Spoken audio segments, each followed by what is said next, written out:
In my previous videos I've dealt mainly with basic tactics, basic maneuvers, unit to unit, strengths and weaknesses. Now we're going to deal with something slightly more complicated, so I've named this series Advanced Tactics. The first one in the series is inspired by the Battle of Cannae, a battle fought in 216 BC between the Carthaginian armies and the Roman armies. Now the Battle of Cannae was, I think, the third or fourth major engagement between the Romans and the Carthaginians in the Second Punic War. Not Puny War, Punic War, because the Carthaginians were also called the Punians, or Punes, or something like that. Anyways, so as you probably know, the Battle of Cannae ended as a disaster for the Roman legions. The Romans had 8 full legions plus auxiliaries, a total of about 86,000 men. The Carthaginians under Hannibal, also a famous general, as you may know, had about 40,000.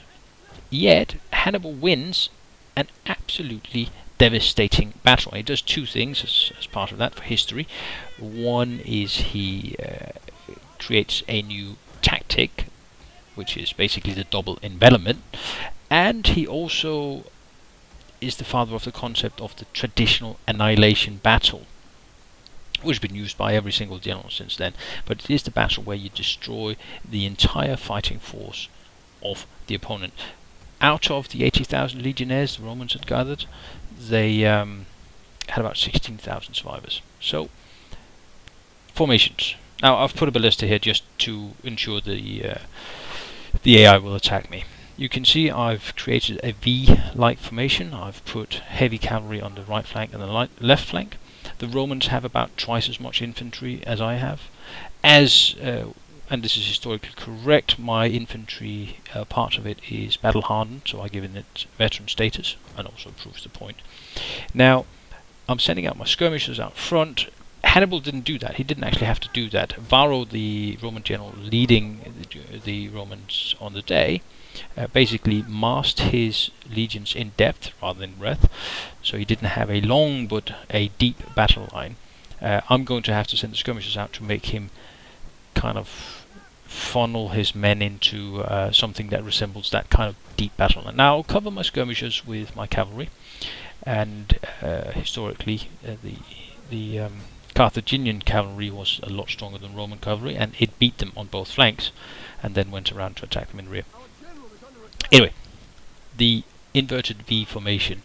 Now I want to draw all the enemy's forces towards the point of the V, and then as they come close, I'm just dealing with cavalry now, as they come close I'm going to reverse my V such that what was the point of the V pointing forward will now be pointing backwards, and I will have all of his troops inside of the V, and thereby I will create a pocket, if you will, where all of my troops, every single sword, will be engaged, and he will have a lot of troops in the center who are unable to engage my men. That means, in effect, I'm creating a defeat in detail type scenario.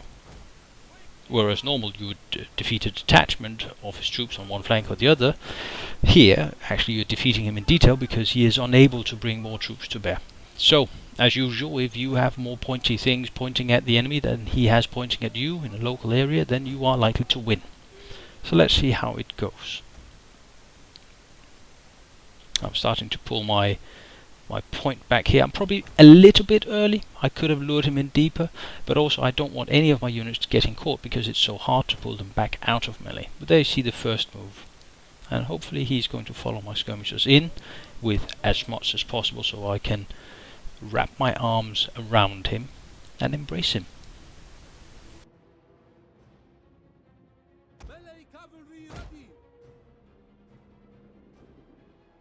And you see how I'm pulling my cavalry back out to the flanks, ready to complete the encirclement once I have him in the trap. I don't want very many of his units following my cavalry, so that's why I'm pulling it out. And here you see he's got like a V of his own going, and that V is pointing towards what is now becoming the bottom of my V. And there you go. Slowly but surely. He's still got some cavalry running around there. I think it's the general. Doesn't really matter. as long as they end up in my pocket. You see now I'm starting to shape the bowl for them, the pocket, ready for a warm reception. Historically, Hannibal had his light skirmishers, his light infantry, in the center and battle-hardened infantry on the left and right flanks, and he was using those as a battering ram. I can't really do that here because my light infantry would just run away too quickly, just because of the game mechanics. But because of the time it took the Romans to chase that light infantry, Hannibal could get away with it. And this is just moving too fast, and the speed differential between the units is too low. And the Romans would tend not to create a messy formation like this, and you can see how it looks now. The bowl is almost filled, but the Romans would tend to stick to the rigid legion formation, with one legion behind the other.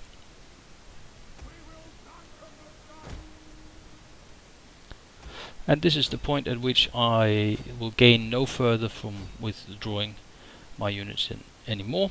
So those that are close to being in contact with the enemy, I'll ask them to attack, and there's some infantry units there I can defeat in detail with the cavalry. I'll send one to the flank, the other two frontal assault, and then by enveloping them I'm going to break one or two of them. I'm going to do the same thing on the right flank. You see here, these 3 or 4 units are not really engaged yet, but he's sending more infantry in.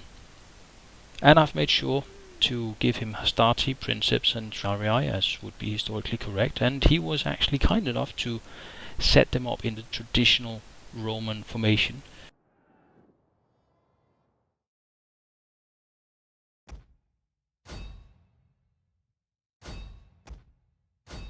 At this point here, he's about as deep into the pocket as he is going to get, so I decide to send in my cavalry onto his extreme flank, and that cavalry is going to rout him from the side. I'm going to roll up the right flank first, because it is the weaker of his sides and the stronger of mine, and the numerical superiority is not really in his favor there.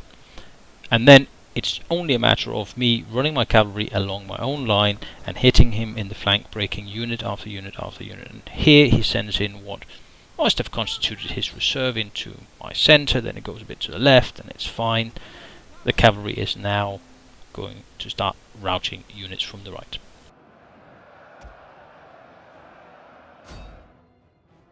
Cavalry!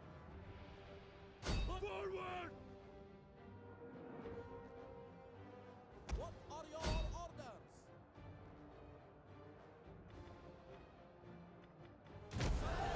Is not an option.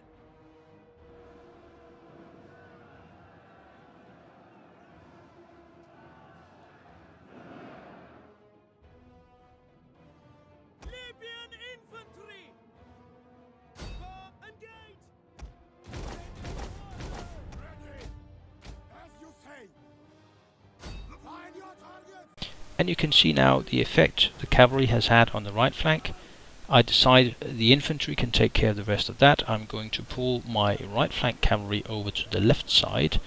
I'm also going to pull in the cavalry that has now finished off the triarii over there, and then I'm going to start rolling up what is his right flank, my left flank. In goes the cavalry. I've got some infantry freed up from breaking units.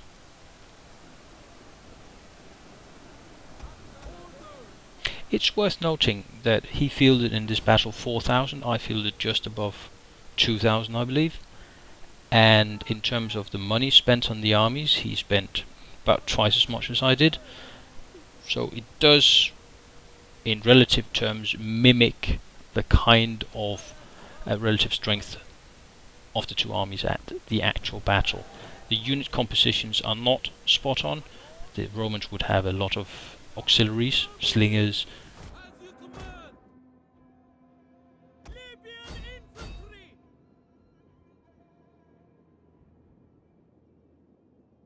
What are your orders?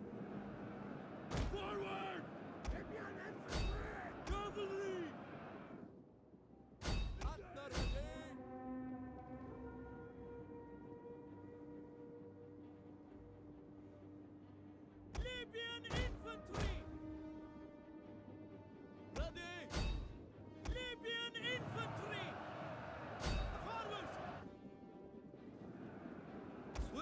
riders!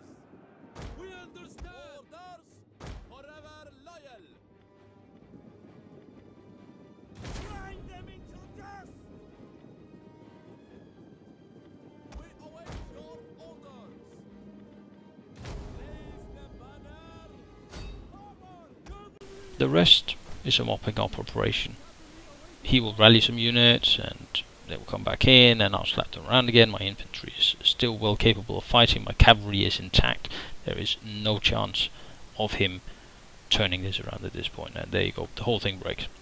So let me just show you the statistics. As you will see, he has taken very, very considerable losses. I have barely taken any losses. I'll also show you the cost of the units, and you can see that he has indeed backed up his massive army with massive spend. So, until next time, stay frosty.